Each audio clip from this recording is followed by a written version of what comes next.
जय श्री कृष्ण। हम वासना के बारे में देख रहे। वासना 3 प्रकार की होती है। एक सद्वासना, दूसरी असद वासना और तीसरी मिश्र वासना। सद्वासना माने प्रहलाद चरित्र, असद वासना माने हिरण्यकशिपु और मिश्र वासना माने मानव, मनुष्य, जीव। तो हम देख रहे थे कि दिति और कश्यप से 3 बार जय विजय को जन्म लेना पड़ा था। और पहला जन्म था हिरण्याक्ष और हिरण्यकशिपु का। और हिरण्यकशिपु को हमने देखा था कि माने ये क्या, हिरण्यकशिपु ये लोभ वृत्ति है। और हिरण्याक्ष को मारने के लिए वराह होता है और हिरण्यकशिपु को मारने के लिए नरसिंह होता है। और आगे हम चल के देखेंगे कि कंस को, रावण और कुंभकर्ण को मारने के लिए रामा होता है। कंस, शिशुपाल, दंतवक्र, इनको मारने के लिए कंस होता है। ये सबको, दोनों को माने रामावतार में एक ही अवतार लेना पड़ा भगवान को। माने जो काम था उसमें, क्रोध में भी उनको एक ही अवतार लेना, लेकिन लोभ में उनको 2 अवतार लेने पड़े, हिरण्याक्ष और हिरण्यकशिपु। हिरण्याक्ष का था, हिरण्य म्हणजे सोना, अक्ष माने जिसके आंखों में सोना ही दिखाई देता। अत्र तत्र सर्वत्र सोना। ये पृथ्वी को मैं सोना बना के पृथ्वी को मैं खुद अपना हड़प लूँगा करके उसने ऐसा करके अपने ऊपर माने जो सब चाहना था। लेकिन जो आता है तब उसका, और वराह जो भगवान अवतार लेके आए थे वरुण के पास आते हैं, लेकिन वरुण बोलता तुम मेरे पास नहीं, तुम वराह का लड़ा। तो उनके पास आता है तो उनका और उनका युद्ध होता है। युद्ध होता है तो उसमें हिरण्याक्ष का वध होता है। तो उसका बदला लेने के लिए हिरण्यकशिपु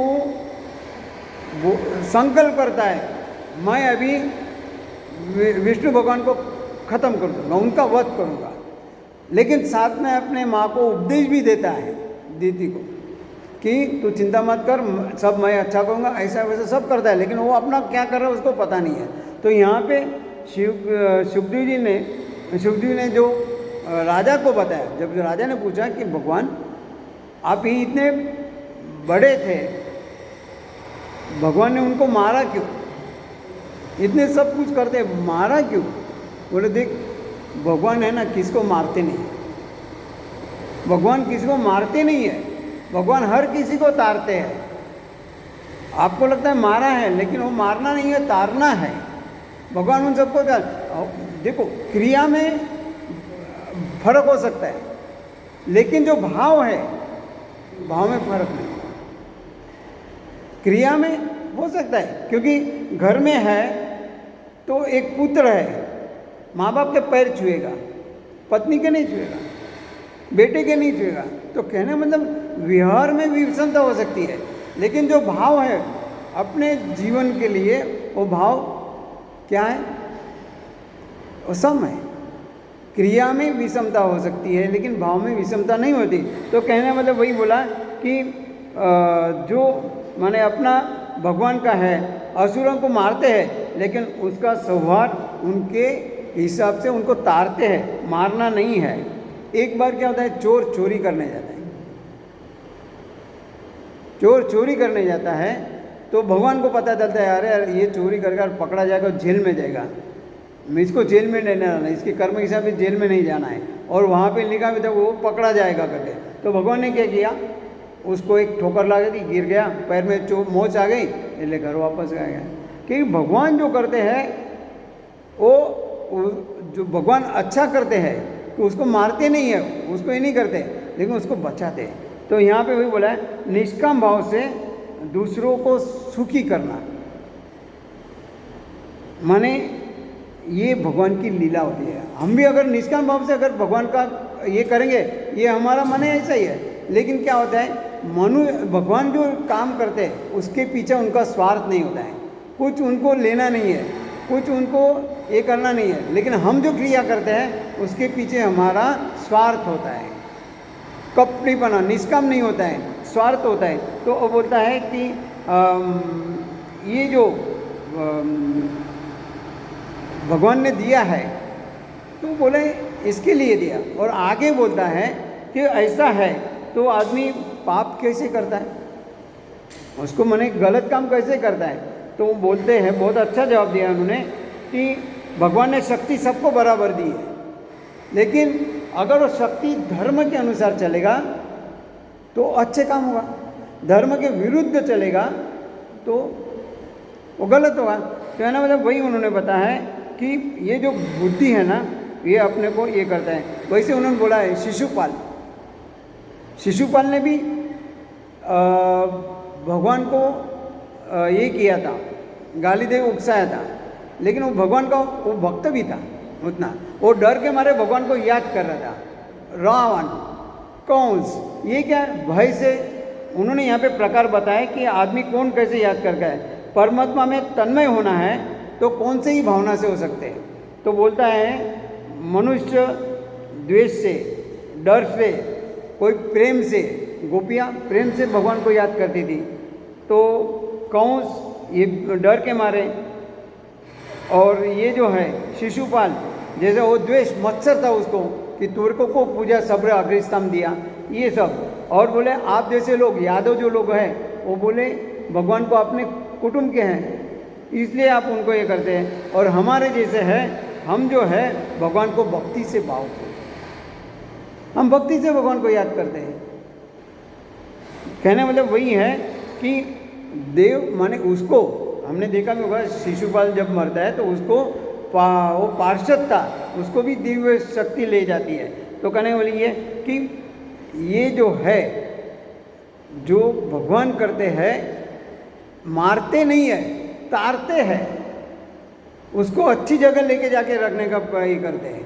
तो वही मैंने हिरण्यकश्यप मैंने यहाँ पे बोलता है कि मैं अभी जो मेरा भाई को इसने मारा है तो मैं इसका बदला लूँगा। इसलिए उसने क्या किया, संकल्प किया कि कुछ भी हो जाए, कितना भी मेरे को सालों जप करना पड़े तो मैं करूँगा, और विष्णु भगवान का वध करना है। तो ऐसा करते करते वो आता है और बाद में जप करने के लिए जाता है।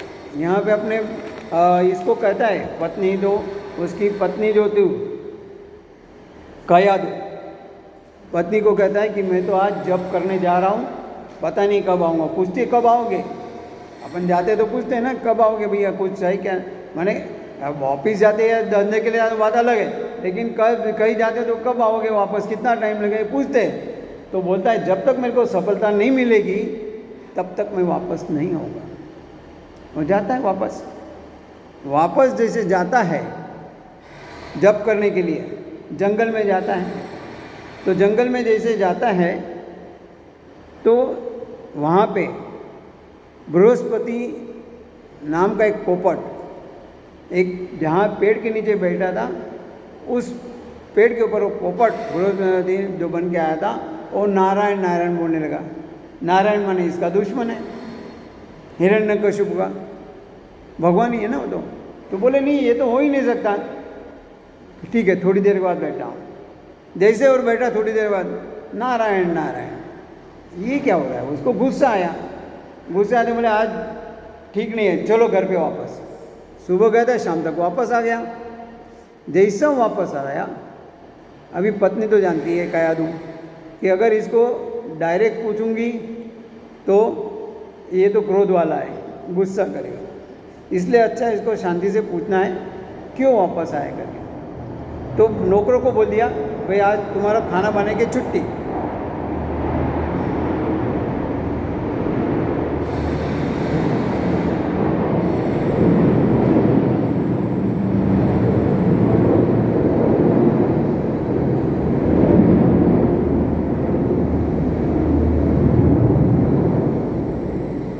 आपको खाना बनाने की छुट्टी। ऐसा करके उसने फिर अपने पति को जो अच्छा लगता था वैसा खाना बनाया। जैसा खाना उन्होंने बनाया तो खाना बताते बोले आप वापस आ गए, मेरे को अच्छा नहीं लगा, आप क्यों वापस आ गए? अरे तेरे को क्या कहूँ, मैं जब जब करने बैठा तो वहाँ एक पेड़ पे एक पोपट आया और नारायण नारायण बोलता है। तो वो देखो यहाँ पे कहाँ गया, सही अर्थ में जो पत्नी होती है ना वो अपने पति को धर्म मार्ग पे ले जाती है, इसलिए कहा गया पति को काम पत्नी नहीं लेकिन धर्म पत्नी माना गया। इसीलिए कहा गया कि वो अपने पति को अगर कोई गलत करता है उसको अच्छे रास्ते पे लाने के लिए, तो उसको पता है कि ये जो है इसका जो तप है किसी अच्छे काम के लिए नहीं है। तो उसने सोचा मेरे को नहीं लगता है पोपट कभी नारायण नारायण बोल सकता है क्या, वो बोल ही नहीं सकता। अरे तेरे को क्या, वो नारायण नारायण ही बोल रहा था। ऐसा करके गया तो बहुत दबे बुला लिया, फिर अभी भी उसको बोले अभी थोड़ा बाकी है। इसलिए उसने कहा गया कि उस टाइम में उसने रात को सोने के समय भी अपने पति के पैर दबाने लगी। आपने खाना खाते समय क्या कहा था, मेरे को अभी याद नहीं आ रहा, आप दोबारा बोलो ना। अरे मैं गया था जंगल वहाँ तप करने के लिए, लेकिन वहाँ क्या करूँ, वहाँ पे पोपट आया नारायण नारायण बोल रहा है, नारायण नारायण बोल रहा है, नारायण नारायण बोल रहा है, तो क्या करूँ? बोले इच्छा करते करते उनसे 108 बार भगवान का नारायण नारायण नाम ले लिया, और जिसकी वजह से उस टाइम में उस समय में उसके पेट में गर्भ था, उसके ऊपर वो असर हुआ नारायण नारायण का। तो कहने का मतलब यही हुआ कि जैसे वो नारायण नारायण बोलता गया वैसे इसके घर में उसका उतना ज़्यादा असर हुआ। फिर बाद में वो तप करने के लिए तो चला गया, और यहाँ पे उनके वहाँ प्रहलाद नाम का लड़का ये हुआ। तो जैसा आता है वापस तप करने के बाद, तो घर में लड़का है, तो आने के बाद जो माने प्रहलाद को उन्होंने शिक्षण के लिए जो उनके गुरु थे शुक्राचार्य के उनके जो पुत्र थे, माने शुक्राचार्य भी उस समय में कहीं बाहर जाना था, तो उनके जो पुत्र थे उनको उनके वहाँ पढ़ने के लिए रख दिया। शंडा और अमर ऐसे दो पुत्र थे शुक्राचार्य, उनके वहाँ पढ़ने को लग दिया। अने बहुत टाइम पढ़ाया उन्होंने। फिर एक समय लेके आते हैं राजदरबार में, वो भी पूछता है हिरण्यकशिपु तुमने हमारे बच्चे को क्या पढ़ाया, देखो मेरे को देखने दो। तो वो जैसे आता है तो उसने हिरण्यकशिपु ने पूछा कि बेटे तू वहाँ आश्रम में गया था, तेरे गुरुजी ने तेरे को क्या क्या पढ़ाया? तो वो तो जवाब देता है, जो बोले अगर उन्होंने जो मार फाड़ का सिखाया वो तो यहाँ बता नहीं सकता। उसे उसने जो अपने इसमें सिखाता वो बोलता है कि पिताजी आपको क्या बताऊँ, मैं यहाँ ये जो जीव है ना कितनी दफ़े जन्म ले चुका है, कभी स्त्री का कभी पुरुष का, मैं पता नहीं चलता। लौकिक सुख कितना भुगाता है, लेकिन कभी बोले मन को शांति मिली नहीं है। कितना हमने खाया पिया, लेकिन सब कुछ किया, लेकिन हमको मन को कोई शांति मिली नहीं है। तो क्या करेंगे? बोले ये मने सब जीवाला तृप्ति नहीं है। कहता है कि भोग में तृप्ति नहीं है, त्याग में तृप्ति है।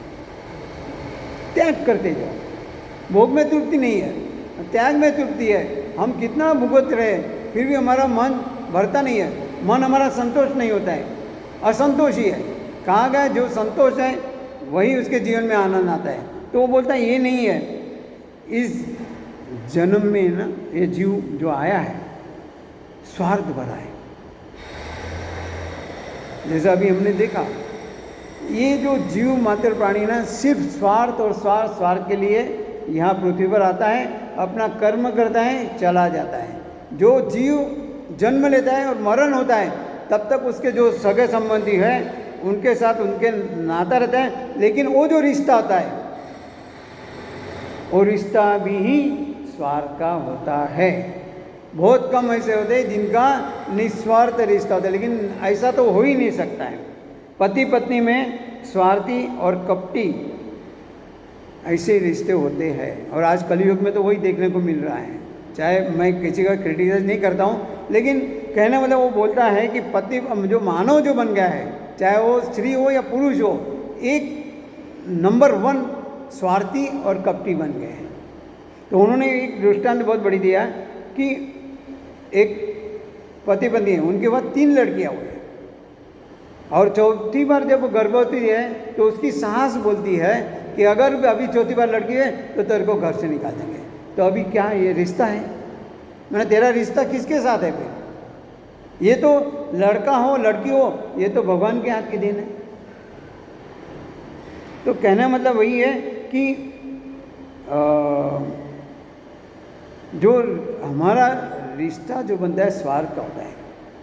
दूसरा एक दृष्टांत तो बहुत अच्छा दिया है मैंने उसी में, तो बोलते हैं कि एक बार एक जो आदमी है उसकी पत्नी बीमार होती है, मैंने सी इज़ कम्प्लीटली मैंने बेड रेस्ट, तो बहुत खर्चा किया लेकिन ठीक नहीं हो रही है। और उसकी उम्र है 48 यानी 48 साल की, और उसका पत्नी का उम्र होगा 44 या 45, लेकिन इतनी बीमार है और डॉक्टर ने भी अपनी आशा छोड़ दी। तो अभी ये मन में क्या सोचता है कि अरे इतनी दवाई का खर्चा कर रहा हूँ, इससे अच्छा है इसका अच्युतम केशम हो जाए, तो मैं तो अभी यंग हूँ, 48 साल चल रहे हैं, दूसरी शादी कर लूँगा। कहने मतलब बोले ऐसा ही पति पत्नी का रिश्ता होता है। पति पत्नी हाजिर होते थे, पत्नी सूख देगी तभी वो उसको प्रेम करेगा, और पति सुख देगा तभी पत्नी प्रेम करेगी। नहीं तो आजकल तो तू कौन, मैं ही कौन, तू जैसा रहेगा मैं वैसा रहूँगा। कहना मतलब यहाँ पे वही अच्छा दिया है मैंने एक दूसरे का माने वही है। लेकिन खराब पत्नी पत्नी का जो रिश्ता होता है उन्होंने बताया, याज्ञवल्क्य ऋषि हम जानते हैं, उनको भी 2 पत्नियाँ थी, और एक मैत्रेयी और दूसरी पत्नी का नाम था संवाद। दोनों के अंदर मैत्रेयी और कादिनी।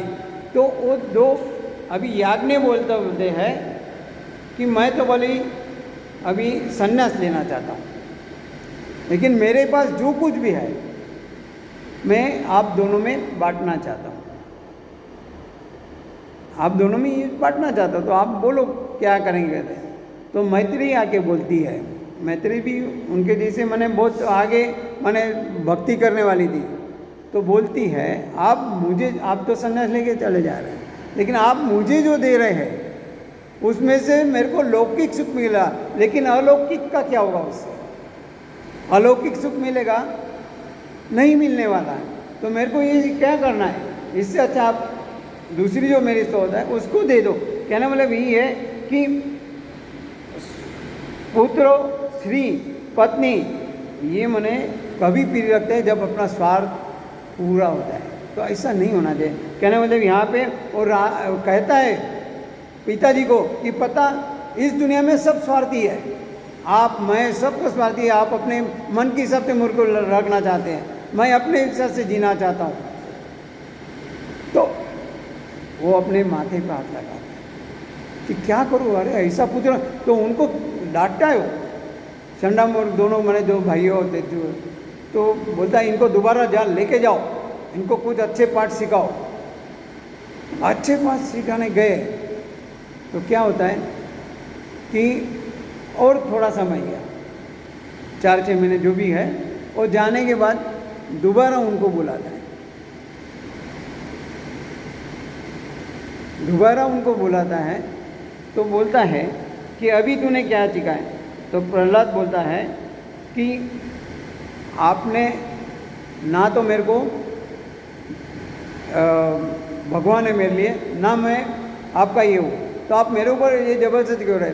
जो आपके अंदर भी जो है षड्रिपु भरे हैं, आप जो उसके ऊपर विजय प्राप्त करें तभी आप अच्छे कहलाओगे, तभी आप ये कहेंगे। उसने बहुत अच्छा मैंने कहा कि इस जो दुनिया में है कि जो भक्ति है सही अर्थ में जो शास्त्रों में बताइए जो धर्म के अनुसार बताइए, नवदा भक्ति कहा गया है, वो सही अर्थ में वो होना चाहिए जीवन में। आपका जो अहंकार है वो आपको लेके डूब रहा है। आपका अहंकार आपको लेके डूब रहा है। आपको जिसको ऊपर विजय प्राप्त करना है उसके ऊपर विजय नहीं कर रहे, लेकिन आप अपना पतन का रास्ता ढूंढ रहे हो। आपका जो अहंकार है, आपकी जो सत्य का आपको घमंड है, वो आपको कहाँ ले जाए, पतन क्यों ले जाइए। ये आपके पास आज है, कल नहीं है। आप क्यों इतना कर रहे हैं उसको। मैंने पिताजी को बहुत खरी खोटी सुना था, बोले अन्न देने वाला तो भगवान है, आप कौन है। उसको फिर हमें पता है कि उसको कितने तकलीफें दी है करके। तो ऐसा मैंने ये बात अलग है। फिर उनको भी डांटता है, करता है, सब कुछ करता है, तो हिरण्यकशिपु अच्छा नहीं लगता है। उसको काल कोठरी में बंद करते हैं। फिर हमें ये सब उसकी कथाएं पता है। तो जैसे वो उसको लेके जाते हैं तो भगवान भी पूछते हैं कि इसको भूखा है क्या नहीं। फिर बाद में भगवान उसको खाना पहुंचाते हैं। तो वहाँ पे जो चौकीदार बोलता है, अरे ये तो खाना खा रहा है। तो बोलते हैं, हिरण्यकशिपु खुद आता है वहाँ पे, पूछता है कि ये खाना कहाँ से आया। कि पिताजी मैं आपको वही तो कहने जा रहा हूँ, जो माँ के पेट में था वहाँ पे तो छोटा सा कोठरी था, वहाँ इतना ये लाइट भी नहीं था, या तो भी थोड़ा रूम में लाइट आ रहा है, वहाँ पे तो कुछ भी थे माँ के घर में। तब जिस भगवान ने मेरी रक्षा की है तो अभी नहीं करेगा, आप कैसे सोचते हो। वही भगवान ने मेरे को खाना भेजा है, वही मैं खा रहा हूँ। उसको हमें सब उसके माने बहुत सारी जो वार्ताएं पता है, तलवार से मारना चाहे तो भगवान उसको तलवार में भगवान दिखाई देते, उसको कुछ नहीं होता है। बहुत कर चुका, लेकिन उसको बहुत गुस्सा आता है। तो उस समय उनको बहुत डांटता भी है चंडामुर को। तो बोलता है हम इसको अभी क्या करते हैं, इसको क्या करते हैं, हमारे आश्रम वरुण पाश में वहाँ के आश्रम में ले जाते हैं। आश्रम में लेके आते हैं तो वहाँ उनको वो पूछते हैं कि भैया हमने आपको तो ऐसा शिक्षण नहीं दिया था, ये शिक्षण आप कहाँ से लाए। बोले वो आपने नहीं दिया था, वो तो आपका शिक्षण अलग है, लेकिन मैं जब ये था तब मेरे मिला है। तो एक दिन मौका मिलता है, एक दिन जब मौका मिलता है, जो चंडामुर दोनों बाहर गए, आश्रम खाली था, तो उसने मौके का फ़ायदा उठा लिया। उसने बच्चों को इकट्ठा किया तो बच्चों को बोला कि अपना ज़िंदगी में जीवन का सही अर्थ सीखना चाहिए। हमारे जीवन का परमेश्वर कौन है, एक भगवान है, वो एक ही है। ये सब कुछ जो बच्चे बोले भगवान का नाम लेना चाहिए। तो बोले भगवान, उन जो मित्र थे वो बोलते भगवान का नाम अभी क्या लेना है, जब बूढ़े हो जाएंगे लेंगे तब। अरे बूढ़े होंगे किसने देखा है, कोई गारंटी है क्या।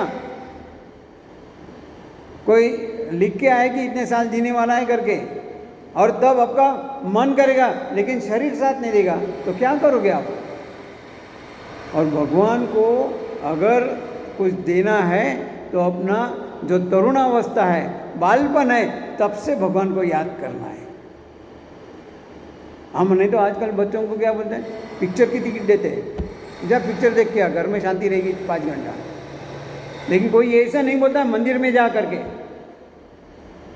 ये हमारे लोगों, हम लोगों के लिए शर्म की बात है।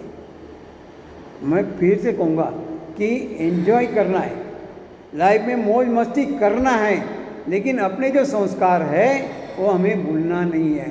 संस्कृति है उसको भूलना नहीं है। संस्कृति को लेके चलना है। पिक्चर देखना है देखो, लेकिन उसके साथ में उसको ये भी सिखाओ कि तू आज माला कर। अरे माँ बाप ही नहीं करते तो बच्चे कहाँ से करेंगे। माँ बाप खुद बोलते हैं हमको समय नहीं है। कहाँ हम लोग पढ़े लिखे कहाँ जा रहे हैं, हमारी संस्कृति हम कहाँ ले जा रहे हैं, हमें सोचना है। बचपन से करना ये, जब अपने बचपन में हमारा जो शरीर है युवा रहता है, तरोताज़ा रहता है, सब करने की उमंग रहता है, तब हमें करना चाहिए।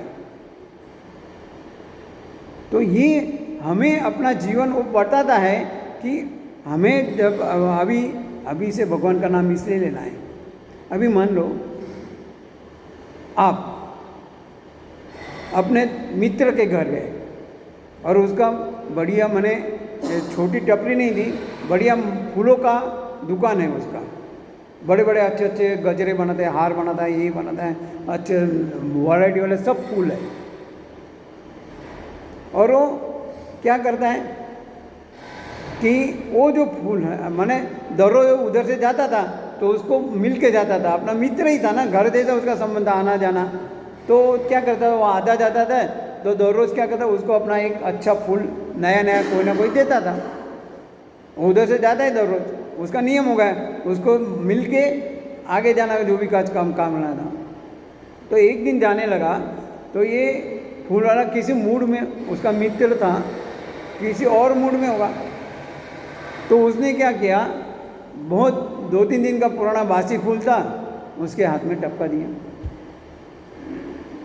जैसे उसके हाथ में टपका दिया, उसने भी, अपना मित्र है, उसने लिया, मैंने लेने के मना नहीं किया, उसने ले लिया और जेब में रख लिया।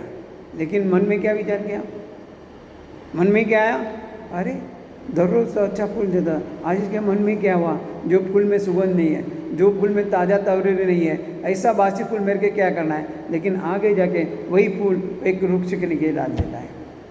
दररोज जो फूल देता था वो अपने जेब में लगा था, लेकिन आज जो फूल दिया वो क्या है, बगल में रख दिया। दूसरा एक दृष्टांत देता हूँ, एक अच्छा है वो भी, मैंने अपने वहाँ से सीख लेना है, ये आज के कलयुग में बहुत जरूरी है। आप गन्ने का दुकान पे जाओ, हाँ, और गन्ना आप, मैंने अपनी ही दुकान है समझ लो, और आपको गन्ने का रस कीजिए, गन्ने का जो निचोड़ने के बाद जो गन्ना बचता है टुकड़ा, सब रस कस निकल गया है, वो अगर आपको देंगे तो आप लेंगे क्या। तो कहना मतलब जब हमारे पास में युवानी है, कर सकते हैं, बन सकते हैं, वो फूल जीवन पुष्प भगवान को अर्पण करें। बूढ़ा में भी मिला, हमारा जो कूचा होता है गन्ने का, वो कूचा जैसा हमारा जीवन होता है। अभी ठीक है 70-80 तक, लेकिन 80 के बाद हालत हम देखते हैं, बहुत कम लोग हैं जो अच्छी तरह से घूम फिर सकते हैं, लेकिन बहुत सारे लोग बेड पे होते हैं या रूम, एक ही रूम में होता है, उनका खाना भी रूम में पहुंचता है। ऐसे हमने घर देखे हैं, और आपने भी देखे होंगे, मतलब उसके बाद उसकी हालत ऐसी होती है, वो कर नहीं सकता, बन नहीं सकता। तो उस समय तुम भगवान का नाम लगे तो भगवान वासी फूल जैसा अपने मित्र ने साइड में रख दिया था बगल में, वैसा भगवान भी हमें रख देगा। तो जब हम कर सकते हैं, बन सकते हैं, तब भगवान को हमारा समय दो और मन दो। भगवान कुछ नहीं मांगता है, भगवान हमारा वास्ते समय मांगता है। फिर से कहूँगा, कम से कम 3 घंटा तो हमें भगवान को देना है। एक प्रहर जो बोलते हैं, दिन के 8 प्रहर होते हैं, 3 घंटा मैंने एक प्रहर होता है, एक प्रहर भगवान को देना है। देखो, करके देखो। हम यही बोलते हैं हमारे पास टाइम नहीं है, या तो फिर क्या होता है, अरे कुछ काम नहीं है तो क्या करेंगे, पड़े सोए। माने दोनों ओर से हमारा निगेटिव थिंकिंग है ना, काम नहीं है इसलिए सोए है, आया तो फिर क्या करना है। मैंने कहने वाले भाई, हमें भी अपना जो जीवन है ना विकसित करना है, तो कम से कम भगवान, हमारा जीवन विकास के लिए 3 घंटा कम से कम देना है। ज़्यादा दोगे बोनस है, जो पिक्चर भी 3 घंटे की होती है, तो 3 घंटे में असर होता है आदमी के ऊपर,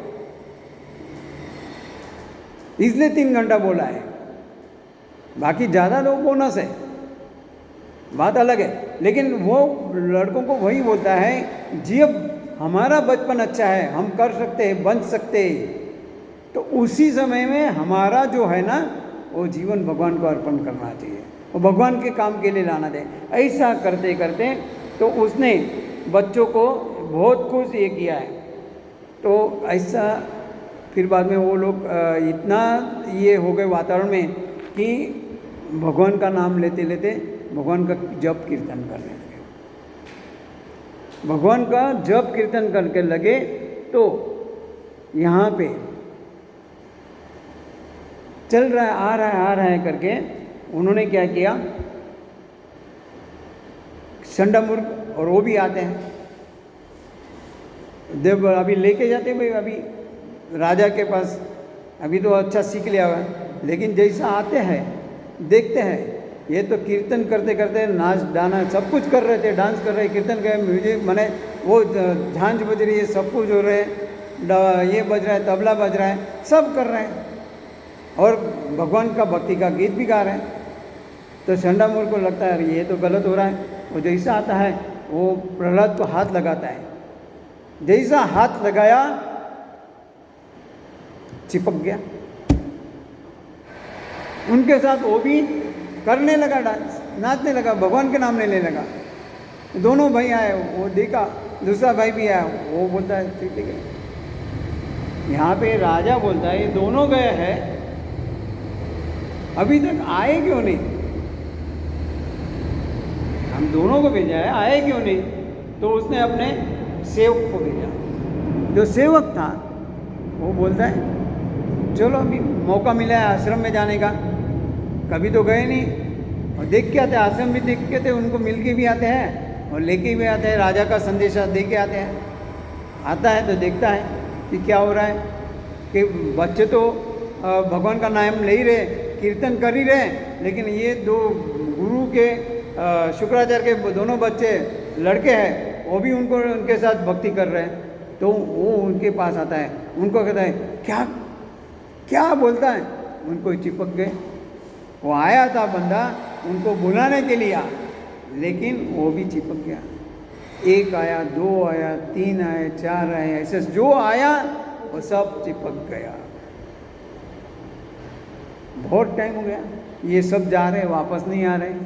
फिर उसको भी शंका गई, हिरण्यकशिपु को, हिरण्यकशिपु जैसे शंका गई तो बोलता लाओ मैं जाता हूँ,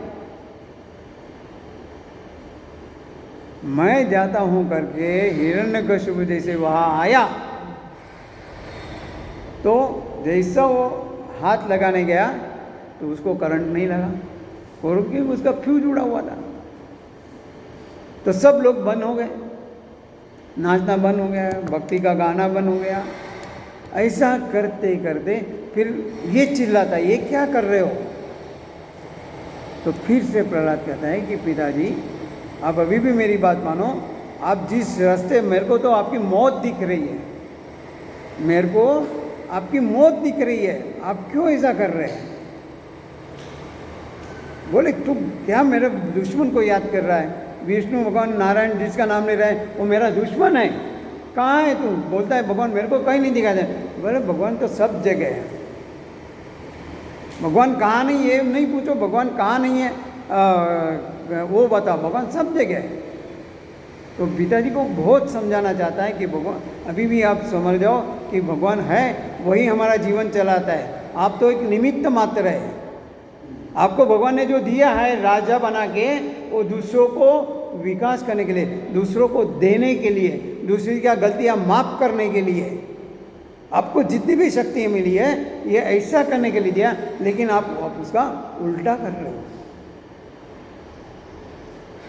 वो बोलता नहीं है कहाँ है तेरा भगवान, तो ऐसा कर बोले क्या ये खंबे में तेरा भगवान है, कहाँ है तेरा भगवान मेरे को बता। तो वो बोलता है हाँ ये खंबे में भगवान है। बोलने के लिए तो बोल दिया,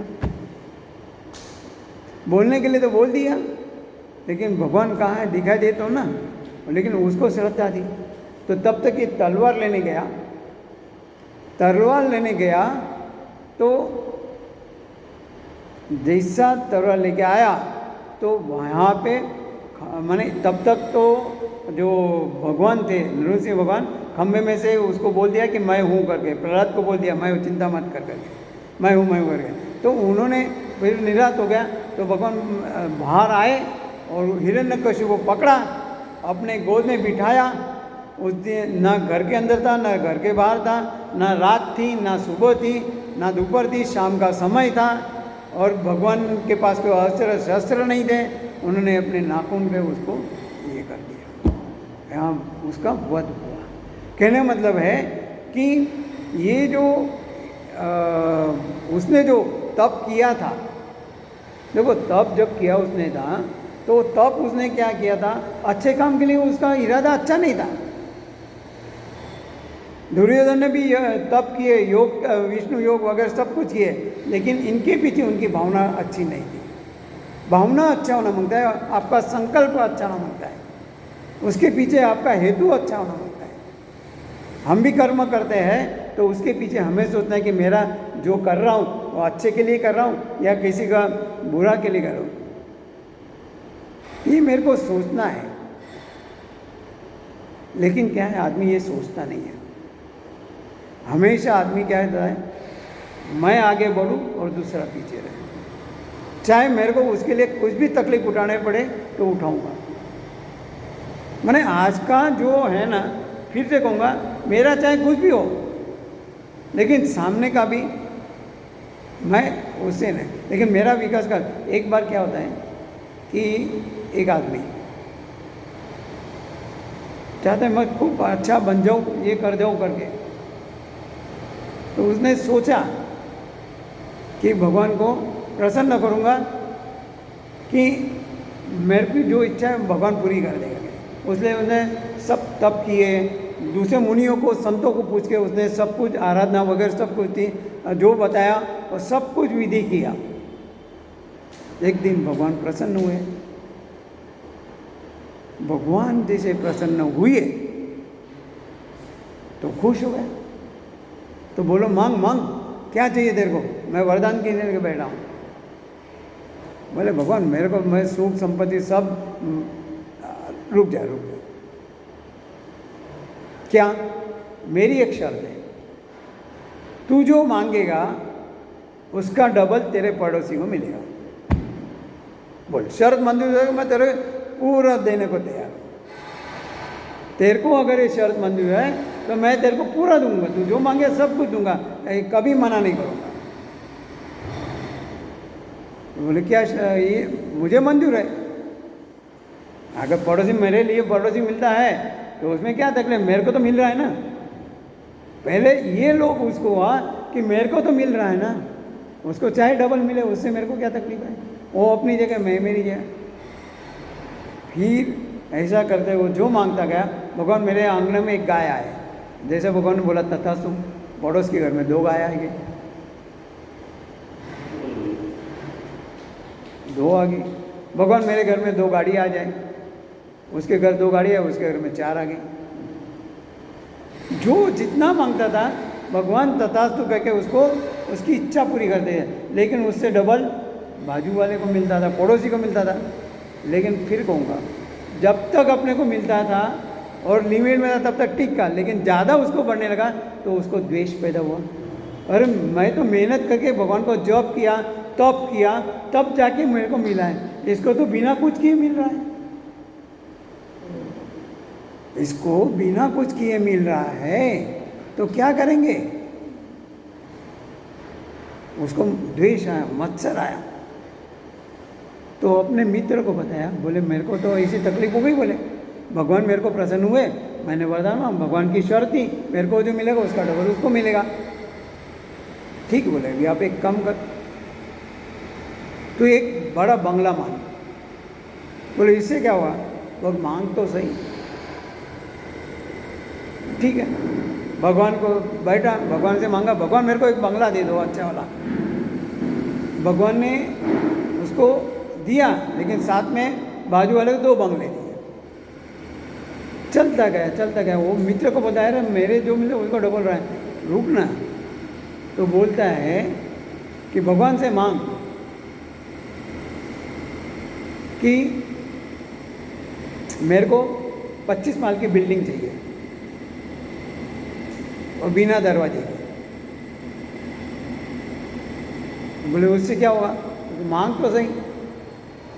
फिर आगे नहीं, इतना मांग किया, 25 माल की बिल्डिंग मांगी उसने, भगवान ने उसको दे दी, उसको 50 माल की बिल्डिंग मिल गई। चलता रहा। फिर वो मित्र को मिलता है, मित्र भी देखो उसको कैसा मिसगाइड करने वाला था, तो बोलता है कि अभी एक काम कर, भगवान को बोलना तेरी आँख, एक आँख ले लेगा करके। भगवान ने तथास्तु कर दिया। इसकी एक आँख गई, उसकी दोनों आँख गई। अभी वो 50 माल पे जाएगा तो नीचे आ नहीं सकता, तो गिर जाएगा तो मर जाएगा। देखो हमारे मने ऐसे विचार होते हैं, मेरा अच्छा हो ना हो, लेकिन दूसरों का बुरा करने के लिए मुझे कष्ट भी करने में, उसकी एक आँख तो गई ना। मुझे चाहे कष्ट लेना पड़े लेकिन मैं दूसरे मजा। तो यहाँ पे वही होता है हिरण्यकशिपु का, माने वो बोलता है कि उसने जो मत्सर किया, अहंकार किया था, मत्सर किया था कि मैं भगवान को मारूंगा, ये करूंगा। तो यहाँ पे वही कहने का मतलब है, हमारा जो विचार है, हमारी जो सोच है, उसमें हमें बदल लाना है। ये जो कहता है कि यहाँ पे इसका रहस्य भी बताया गया है कि मानव शरीर एक चौखट है। मानव शरीर एक माने ये वो है, उसके ऊपर जो है मुंह, ये हमारा चौखट है, जीभ। अरे इसके ऊपर है ना, जब हमारे बुरे विचार आते हैं हिरण्यकशिपु से, तो मैंने इसको ना अंदर ना बाहर, जो बुरे विचार है उसको यही कटना है। इसके जो विचार है, माने जीभ है हमारी चौखट है, घर माने उसको जो उसको घर में मारा माने उसका शरीर है, शरीर उसका घर है, जीभ चौखट है। और ना ये अंदर, जीभ अंदर भी नहीं है बाहर भी नहीं है, तो वहाँ पे है। तो जब भी आप हमें अहंकार आता है, हमें पाप की वासना होती है, गलत करने का मन होता है, तो उस समय भगवान को वहाँ बिठा दो, नरसिंह भगवान को, तो वहाँ पे आपसे गलत होगा नहीं। यही माने उनका याद है, जीभ पर अपने भगवान को बिठा दो। कहने मतलब वही है कि ये जो है नरसिंह भगवान माने वैशाख सुद 14 को प्रकट हुए थे और पंजाब में, इसलिए पंजाब के लोग सिंह नाम लगाते हैं, अपने नाम के आगे सिंह लगाते हैं। सिंह माने वही माने कहने का है कि ये ऐसा उनका जीवन था कि लोभी का जीवन ऐसा होता है, लोभ नहीं करना है। हमारे जीवन लोभ आता है तो हमारा ऐसा विनाश होता है। हिरण्याक्ष ने लोभ किया, क्या मिला उसको?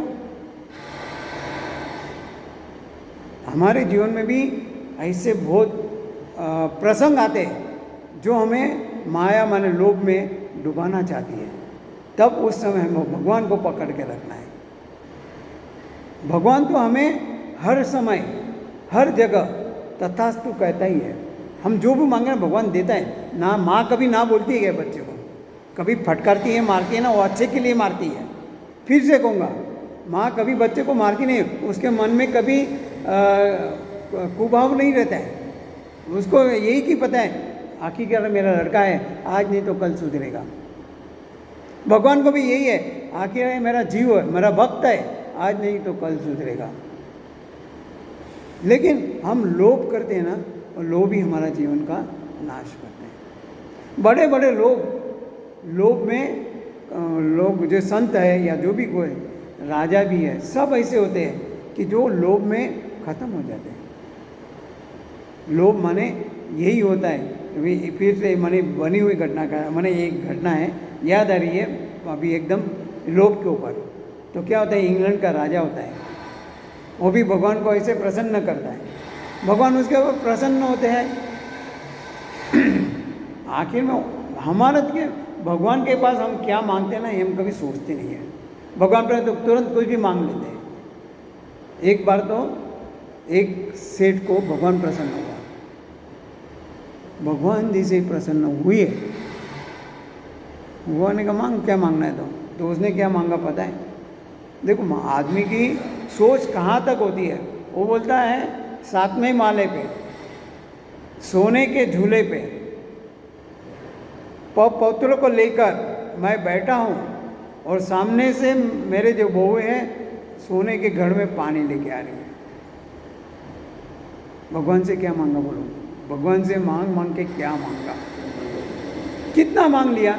एक तो आयुष्य भी मांग लिया, पौत्र माने कितना है समझ लो, और सोने के झूले पे 7वें माले। मैंने कहना मतलब मांगने का हम इससे अच्छा भगवान को बोलना है कि भगवान तो मेरे साथ ही रहना, तो जो चाहे तब मिल जाएगा।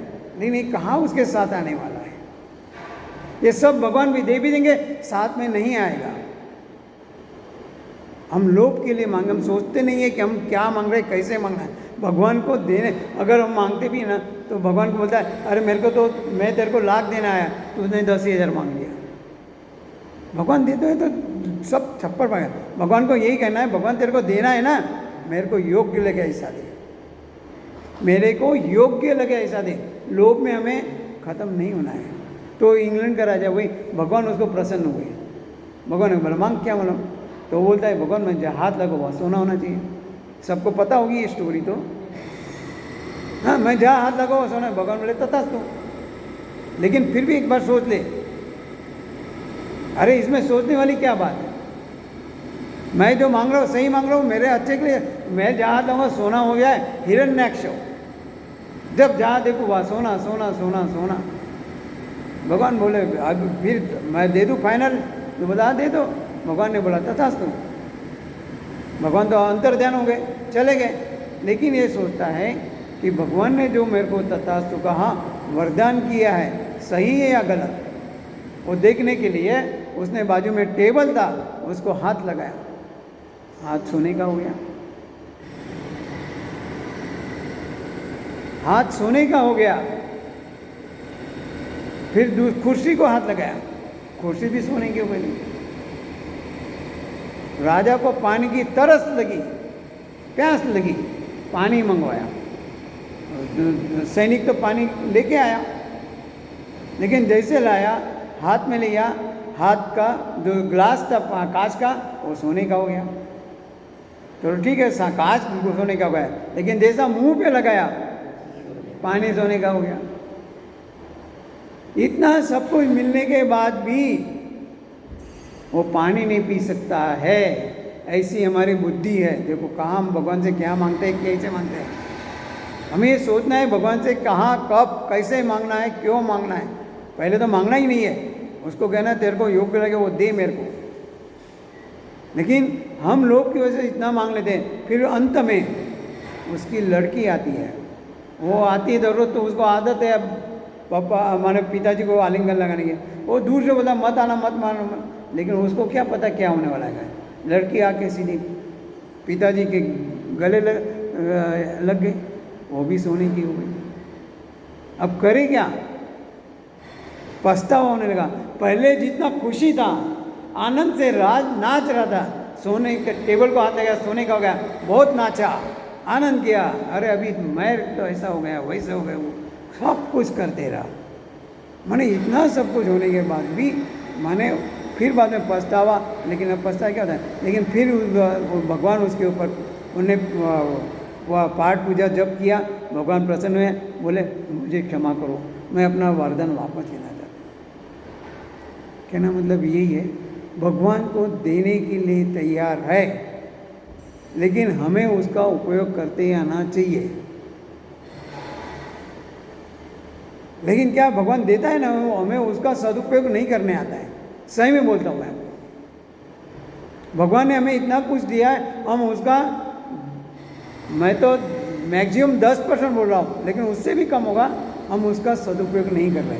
हमारे पास इतना समय है, हमारे पास इतना, देखो आज ऐसे कॉलेज में बैठे हैं जहाँ लखपति से कोई कम नहीं है, हम ऐसे वहाँ बैठे हैं, क्या कमी है हमारे पास। फिर भी हम भगवान से बात मांगते हैं, भगवान दे रहा है, लेकिन हमको उसका जो सही अर्थ में उपयोग करना चाहिए नहीं कर रहे। क्या सब व्यर्थ जा रहा है। एक बार एक लड़के ने अपने माँ से जीत की, छोटा लड़का था। देखो मैंने ये जो दृष्टांत है ना, जो सिद्धांत है, उसको अपने जीवन में ये करने के लिए बताता हूँ। एक माँ है ना घर में, उसके 2 बेटे हैं, एक बड़ा लड़का था, एक बिल्कुल छोटा 2.5-3 साल का। उसको माँ रोज खिलाती है। तो एक ये आम का सीजन था, तो बड़े भैया ने तो आम ले लिया और घोल के उसको अपना चूसने लगा। अभी माँ, वो छोटा लड़का था है, वो बोलता है मेरे को भी ऐसा ही चाहिए, मैं भी लूँगा और मैं चूसा उसको करूँगा, मैं उसको चूस जाऊंगा। माँ बोलती तेरे से नहीं होगा, मैं अच्छे से उसका रस निकाल के कटोरे में देती हूँ, चमचा देती हूँ, या मेरे हाथ से तेरे को खिलाती हूँ। जिद करने लगा, रोने लगा। माँ ने बोला छोड़, जाने दो, क्या करेंगे अभी। तो माँ ने कहा ये, माँ ने फिर भी उसको आम को घोल के अच्छा नरम करके उसके हाथ में दिया। जब उसके हाथ में दिया तो आप नहीं मानोगे, उसने खाली 2 चम्मच जितना ही आम चूस के अंदर जा दिया, बाकी सब आम अपने शरीर पर गिरा। हमारे पास जितनी भी शक्तियाँ, फिर से होगा, हमारी शक्तियाँ ऐसी ही व्यर्थ हो रही है। भगवान ने हमें सब कुछ किया है, सब कुछ दिया है, हम कर सकते हैं, हम बन सकते हैं, लेकिन हमारी प्रायोरिटी पहले धन में होती है, धर्म में नहीं होती है। धन यहाँ रहने वाला है, धर्म हमारे साथ आने वाला है। अभी हमें सोचना है क्या करना है करके। मैं फिर से कहूँगा, ये सब कुछ छोड़ना नहीं है, लेकिन हमें प्रायोरिटी, महत्व किसको देना है। मेरे पास सब कुछ है, वेल सेटल हूँ, मैं भी, मैंने सबकी बात कर रहा हूँ, लेकिन ज़्यादा महत्व मेरे को किसना है, धन को देना है कि धर्म को देना है। तो हमें ये सोचने को अभी मजबूर करता है। हमें सोचना है कि मैं कहाँ, मेरे पास जितनी भी शारीरिक संपत्ति है, बौद्धिक संपत्ति है, मानसिक संपत्ति है, इसका मैं कैसे ज़्यादा से ज़्यादा उपयोग करूँ। नहीं तो बच्चे जैसा हुआ, संपत्ति तो बहुत है, यही रह जाने वाली है, व्यर्थ जाएगी। माने क्या, लड़कों के पास रहेगी और लड़के भी वो संपत्ति के लिए खींचातानी करेंगे, झगड़ा करेंगे। जो तूने अच्छे के लिए बना के रखा है, वो संपत्ति तेरे लड़के ही लेने के लिए झगड़ा करेंगे। माने तूने सही काम नहीं किया, गलत किया। इसलिए जो अपने पास है उसको हमें अच्छी तरह से उपयोग में लाना है। ये जो हमने जो अभी चरित्र देखे प्रहलाद का और इसका, उसमें हिरण्यकश्यप हुआ, माने लोभ नहीं करना है। लोभ करना है तो किसका करना है, भगवान तेरा काम करना है, मेरे को सत्संग करना है, मेरे को कीर्तन में जाना है। मैं जाऊँगा नहीं, मैं वहाँ जाके गाऊँगा भी, जैसा ही मेरा हो, अंदर का भाव है मेरा।